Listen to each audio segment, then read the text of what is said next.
e realização e dando crédito ao que o diabo diz em vez de Deus, a humanidade se desconecta dele em plena rebeldia, tira ele do centro e nós colhemos os resultados disso até hoje. E você acredita que se a gente fizer a mesma coisa hoje nós vamos ter resultado diferente? É evidente que não. Se nós colocarmos o Senhor Jesus no centro e a gente disser é dele, é por ele, é por causa dele, as coisas vão ser diferentes. Eu tive uma conversa honesta essa semana, nessa conferência que eu mencionei para pastores. Eu honestamente, tem uma coisa que me aborrece é quando eu ouço gente dizer que o ministério é difícil e reclamar. E a minha pergunta para eles foi, em primeiro lugar, quem disse que seria fácil? Jesus diz em Mateus 10,16, eu vos envio como ovelhas no meio de lobos. Vocês estavam esperando o quê? Eu pergunto para eles. Ele diz, vocês serão odiados de todos por causa do meu nome. Nós ainda temos o privilégio de viver numa nação que, pelo menos até agora, nós temos liberdade para pregar o evangelho. E se não tivéssemos? Então a nossa fidelidade seria comprometida, porque aí a gente não quer correr o risco, né, de ter que simplesmente sustentar a verdade, custe o que custar. Nós precisamos trazer novamente o Senhor Jesus para o centro. Atos capítulo 5, verso 41, fala dos apóstolos, eles se retiraram do sinédrio muito alegres. Se fosse só alegre, já ia bugar a cabeça de muita gente, mas a Bíblia diz muito alegres por terem sido considerados dignos de sofrer afrontas por esse nome. E dizer por causa do nome, o nome dele que merece ser honrado, se nós fomos achados dignos de ser perseguidos por ele, alegria. Eles olhavam para o outro dizendo que privilégio. Em Atos, no capítulo 20, no verso 24, Paulo diz, porém nada considero a vida preciosa para mim mesmo, desde que eu complete a minha carreira, o ministério que recebi do Senhor Jesus, para testemunhar o evangelho da graça de Deus. O cara diz, minha vida não é importante, eu não estou atrás dos meus interesses. E se eu tiver que morrer, e se eu tiver que sofrer, e ele diz, o Espírito me assegura que de cidade em cidade, o que me aguarda são cadeias, são tribulações. Eu fico me perguntando, a maioria de nós não obedece à comissão de pregar nem com liberdade. Imagina se ele estivesse garantindo que ao obedecer a gente ainda ia ter problema. Aí que a gente não faria. Mas quando ele é o centro, as coisas mudam. A centralidade de Cristo tem sido roubada do evangelho contemporâneo. E eu diria, consequentemente, até daquilo que nós podemos chamar da visão de ministério. Onde está a nossa verdadeira alegria? Salmo 16:11, eu tenho batido muito nessa tecla ultimamente. Diz, na presença do Senhor, a plenitude de alegria, e a sua destra há delícias perpetuamente, a sua direita. Não há nenhum lugar onde eu e você vamos encontrar tamanha alegria ou realização, a não ser nele. E muitas vezes nós temos usado Deus apenas como um meio para buscar alegria nas coisas que Ele poderia nos dar, em vez de buscar alegria nele. O apóstolo Paulo diz em Filipenses 2, de 16 a 18, assim no dia de Cristo. Essa frase no dia de Cristo tem muito peso. Porque um dia cada um de nós estará diante do próprio Senhor, no tribunal de Cristo, como Paulo diz em 2 Coríntios, no capítulo 5. E haverá prestação de contas, nós vamos ser recompensa de tudo aquilo que fizemos por meio do corpo. Então, a maioria de nós deveria pensar, não na vida terrena, mas no investimento que fazemos da nossa vida aqui, em relação ao que teremos lá. E ele diz assim, no dia de Cristo, poderei me gloriar de que não corri em vão, nem me esforcei inutilmente. Vou dizer, todo o meu trabalho de pregar, de discipular, de exortar vocês, de lutar por uma fé sadia, para que vocês permaneçam na sã doutrina. Ele diz, diante do Senhor, vou me gloriar de que eu não corri em vão, nem me esforcei inutilmente. Ele diz, entretanto, e esse entretanto agora ele vai considerar algo, mesmo que eu seja oferecido como libação, sobre o sacrifício e serviço da fé que vocês têm. O que é ser oferecido como libação? Alguns sacrifícios do Antigo Testamento tinham uma oferta de libação, líquido era derramado sobre ele, era parte do processo. Então ele está dizendo, tem um sacrifício da fé de vocês, do serviço da fé que vocês têm, e eu sou o líquido que será derramado. A minha vida está sendo derramada para que vocês sejam aceitas diante de Deus. Em outras palavras, Paulo está dizendo, eu estou morrendo para mim, eu estou me dando. E ele diz, mesmo que eu seja oferecido como libação sobre o sacrifício e serviço da fé que vocês têm, fico contente e me alegro com todos vocês. Em outras palavras, ele está dizendo, eu não estou buscando alegria em defender meus interesses, minhas realizações, os meus sonhos. Ele diz, a alegria e a realização vem muito mais da gente abrir mão deles para se alinhar com a vontade de Deus do que qualquer outra coisa. Diante de Agripa, em Atos 26, 19, testemunhando, Paulo diz: eu não fui desobediente à visão celestial. E diz: meu Senhor me apareceu lá no início. Ele sinalizou qual era o chamado, o que Ele queria de mim. Eu não desobedeci. Eu estou vivendo para Ele. Ele é o centro, Ele é o motivo, Ele tem a primazia em todas as coisas. E a minha vida vai orbitar em torno dEle e da vontade dEle. Então Ele diz: eu fico contente, me alegro com vocês. Diz assim também vocês, pela mesma razão, fiquem contentes e se alegrem comigo. Porque é impressionante como as pessoas podem ter dó de alguém. Outro dia um falou: pastor, que dó de você, que tem que se doar tanto ao ministério. Eu digo: que dó de mim. Você acha que um dia eu fui sorteado lá no céu para pagar o preço em nome de todos vocês, e Deus diz: vamos escolher alguns para azarar a vida deles e botar no ministério? Eu olhei para a pessoa e falei: dó de tu, que não entende a honra e o privilégio que é o chamado. Eu lembro de uma ocasião, outro dia, num desses jejuns prolongados, sentei com o pessoal, porque queria estar mesmo só para conversar. O povo ia estar compartilhando o reino de Deus, falando da palavra, testemunhando, né, compartilhando experiência. Eu estou lá no meio do bolo e um olha para mim e diz: que dó do senhor. Eu falei: dó porque o senhor não está comendo. Nesse dia eu não falei, eu só pensei, falei: dó de tu, que acha que realização é isso que está aí na sua frente, em vez de abrir mão dessas coisas por algo maior, por algo melhor. Sabe, nós precisamos passar a repensar, gente, o Evangelho e a forma correta de relacionar com o Senhor e devolver ao Evangelho a centralidade de Cristo. Quem está entendendo? Para terminar, eu quero chamar a sua atenção para algo aqui que para mim é muito importante nesse texto. Em Mateus 17, quando Pedro começa a falar: se o Senhor quiser, eu vou fazer 3 tendas, uma para o Senhor, outra para Moisés, outra para Elias. O verso 5 diz assim: falava ele ainda, ou seja, Pedro não tinha terminado a fala nem o raciocínio. Falava ele ainda quando uma nuvem luminosa os envolveu. E eis vindo da nuvem uma voz que dizia: este é meu filho amado, em quem me agrado. Escutem o que ele diz. Outra tradução diz: a ele ouvi. Traduzindo: Pedro, cala sua boca, para de falar e ouça ele. Então, em terceiro e último lugar, eu quero fazer um outro questionamento. Segundo lugar, depois de falar da proeminência de Cristo, perguntamos quem é mais importante. O terceiro, um desdobramento disso é: quem está falando? Outro dia, um irmão me abordou em algum lugar.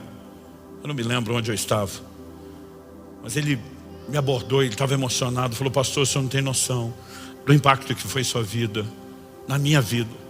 Seus ensinos, mesmo à distância, me mudaram. E ele começa a testemunhar e eu, glória a Deus. Eu falo: olha, eu fico feliz que você esteja compartilhando a glória dele. O incentivo para continuar é nosso. Mas pensa num cara que não parava de falar. Mas não parava de falar. Interessante que ele só falava dele e dele e dele. E quando finalmente terminou o tempo que ele conseguiu, eu não tinha podido falar absolutamente nada, coisa nenhuma para ele. E eu fiquei pensando: se eu sou tão importante na vida dele, por que é que não me deu a chance de falar nada? Nem para ajudar ele a continuar a crescer. E sabe, eu não estou contando isso para tentar apresentar a ideia de que eu acho que eu preciso de reconhecimento. Não é isso. Eu só fiquei pensando: por que a gente consegue empolgar, manter o discurso de que o outro é importante, mas não dar voz para quem a gente está dizendo que é importante? Eu fico pensando, Deus tendo que dizer: cala a boca, Pedro, deixa ele falar em vez de só você ficar falando. Porque Pedro assumiu o controle de tudo. Ou nós vamos fazer o seguinte: é tenda para um, é tenda para outro. Já estava tudo planejado. Só que Marcos capítulo 9, verso 6 diz assim: pois não sabia o que dizer, por estarem eles apavorados. Se não sabe o que dizer, fecha a matraca. Então ele não sabe o que dizer diante de tudo que está acontecendo, mas eu preciso falar. Agora, mesmo que ele não tinha um discurso pronto, planejado, na hora que ele abre a boca, Mateus 12, 34, diz que a boca fala do que está cheio o coração. E você percebe ali um anseio de controle. E eu fico pensando, o que o Pedro fez foi insano. Foi estúpido, para falar bem o português claro. Você consegue imaginar isso? Você tendo a oportunidade não só de estar com Jesus, carne e osso, mas agora a glória de Deus se manifesta. Moisés e Elias estão ali. Eu às vezes sento em algumas mesas com pastores experientes, gente que tem história, e eu penso: se eu abrir minha boca vai ser no fim, depois de ouvir todo mundo. Agora você está com Jesus, numa manifestação como essa, que não dá para olhá-lo como um comum, que talvez seja a ideia que eles pudessem ter no dia a dia. E ainda assim você não para de falar. E uma voz tem que vir do céu dizer: ouça ele. Eu fico pensando, Pedro, tu foi um vacilão. Mas é fácil a gente jogar pedra no Pedro. É fácil a gente jogar pedra em qualquer outra. A pergunta é, será que a nossa vida de oração não reflete exatamente o que Pedro fez? Isso estamos falando daqueles que oram, porque a maioria, não vou dizer a maioria que pode ser injusto, muito crente nem orar ora. Mas dos que oram, será que a nossa vida de oração não é igual a de Pedro? A gente está lá e a gente fala, e fala, e fala, e fala, e fala, mas não ouve. E a gente diz para ele como a gente quer que sejam as coisas. Gente, eu comecei a examinar a minha vida de oração. E eu dediquei muito à oração no início do ministério. A maior parte do tempo eu orava para Deus fazer tudo que eu queria. Tudo que eu imaginava, tudo que eu sonhava, como achava que tinha que ser. Todo o tempo era focado no jeito que a gente queria. Mas a pergunta é, embora a oração possa envolver a ideia e a possibilidade de que eu e você consigamos de Deus algo que a gente quer, ela não pode ser definida em essência, de forma completa, absoluta, por esse parâmetro. Eu tenho repetido essa frase há muitos anos. Oração não é apenas o meio através do qual eu e você conseguimos de Deus tudo que a gente quer. O que é que a gente aprende com Jesus no Getsemane? Quando ele dobra os seus joelhos para diante do Pai e dizer, seja feita não a minha, mas a sua vontade. Jesus está nos ensinando que a oração também deveria ser em contrapartida. O meio através do qual Deus consegue de nós o que Ele quer. Tiago 4,13, vocês que dizem, hoje ou amanhã iremos a tal cidade, negociaremos, ganharemos dinheiro, deveriam dizer, se o Senhor quiser. A maioria de nós faz todos os planos de vida. A gente escolhe com quem vai casar, sem buscar às vezes Deus em oração a respeito disso. A gente escolhe onde vai morar, a gente escolhe a profissão, a gente escolhe o trabalho, escolhe tudo. E depois de determinar tudo como será a nossa vida, a gente só sai dizendo, agora você abençoa aí, Deus. E faz o meu plano dar certo. Eu pergunto, é essa a ideia de uma vida de oração da Escritura? Não. A maior parte dos projetos bem-sucedidos, eles nasceram em ambientes onde as pessoas ouviam o Senhor. Atos capítulo 13.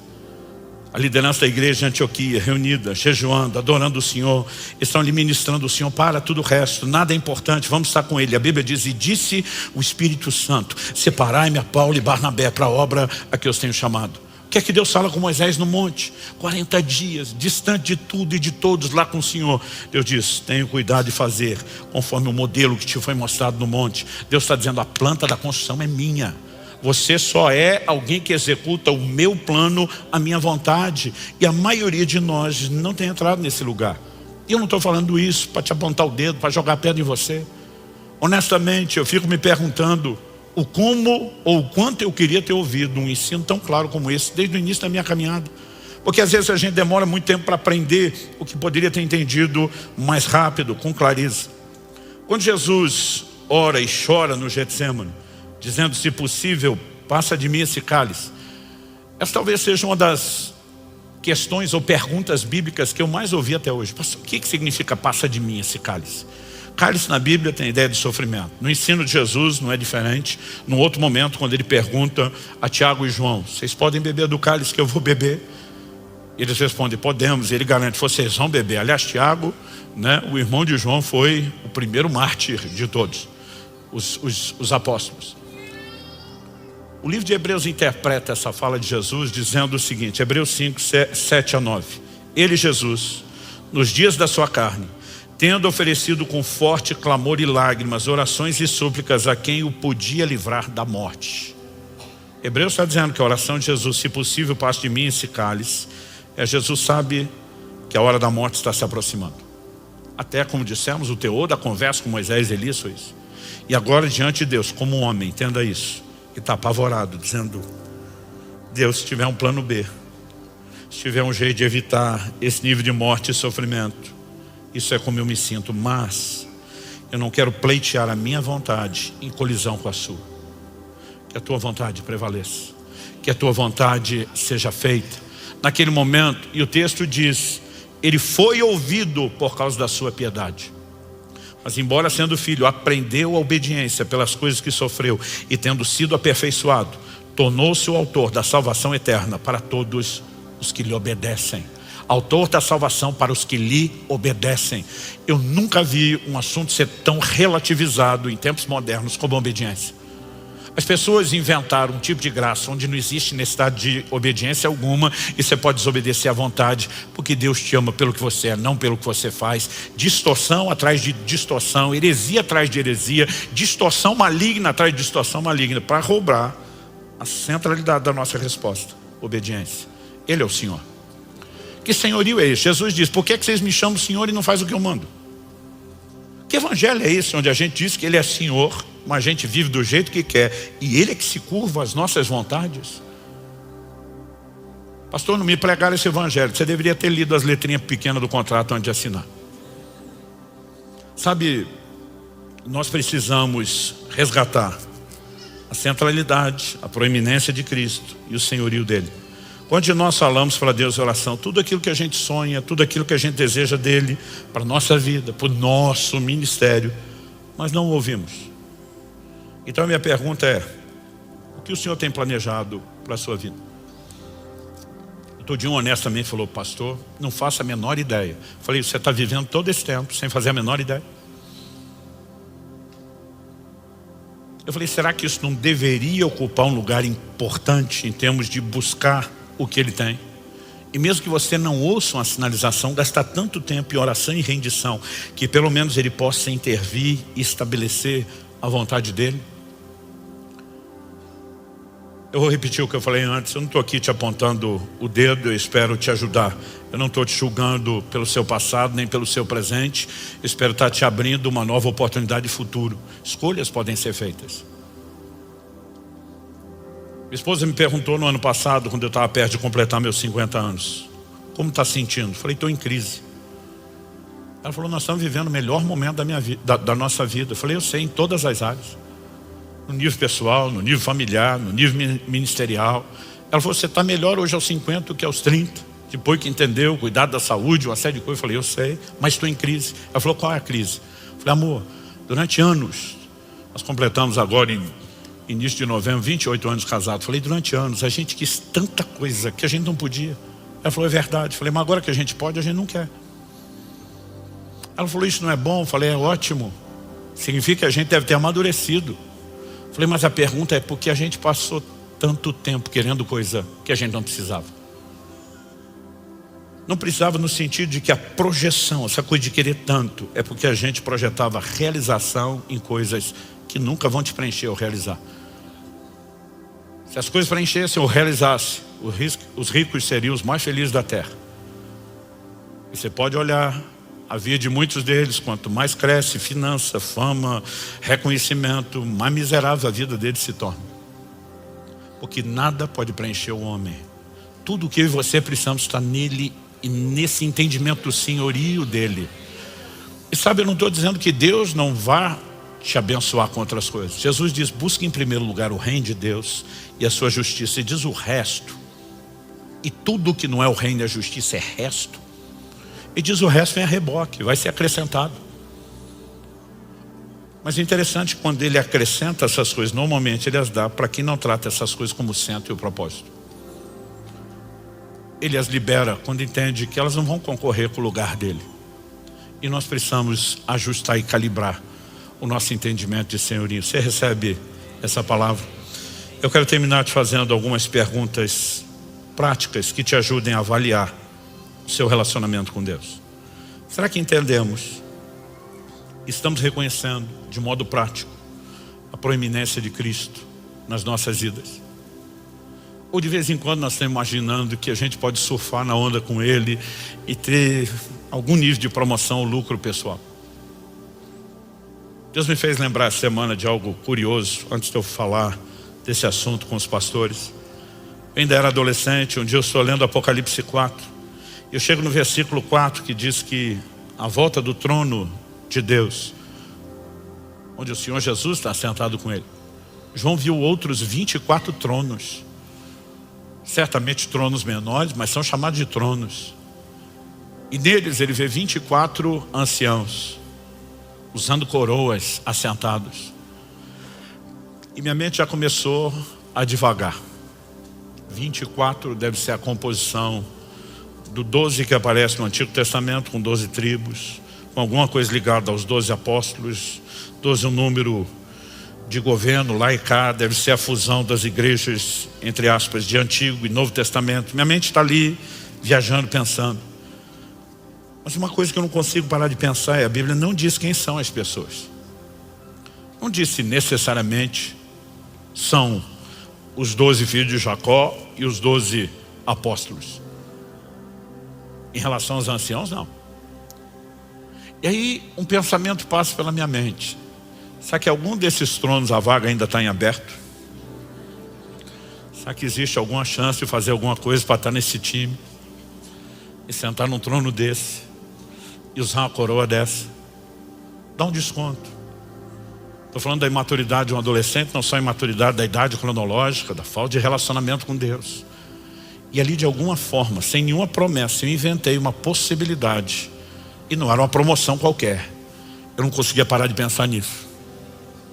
Sentar num trono desse com coroa na cabeça, maluco, sem concorrer com o lugar dele. Aquele bicho parece que tinha me picado. Mas eu continuei lendo o texto, até chegar no versículo 10. Em Apocalipse, no capítulo 4, no versículo 10, meus olhos parece que se abriram. Porque o texto diz: e os 24 anciãos se prostravam diante daquele que está sentado no trono. Adoravam o que vive para todo sempre.